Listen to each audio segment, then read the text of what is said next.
আপনার মতে মানুষ বিয়ের আগে বেশি খুশি থাকে না বিয়ের পরে? সেটা আমার হাজবেন্ড বলতে পারবে।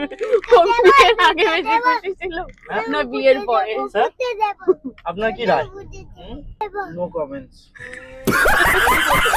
হ্যাঁ বলুন। বিয়ের আগে একরকম খুশি, বিয়ের পরে আরেক রকম খুশি। বিয়ের আগে মা বাবার কাছে থাকাটা, নিজের স্বাধীনতা, সেটা একটা খুশি। বিয়ের পরে আরেক রকম খুশি, যে যেভাবে সুখী হতে চায়। তুমিও আগে বিয়েটা করো, তাহলে তুমিও এর উত্তরটা তুমি দেবে কয়দিন পর, বছর খানিক তোমার থেকে এই উত্তরটা জানবো। আপনি এখন 50 লাখ টাকা পেয়ে যান, আপনি কি করবেন? আর আমি 50 লাখ টাকা পেলে গাড়ির ইএমআইটা শোধ করবো, তারপর ঘুমাবো দুদিন।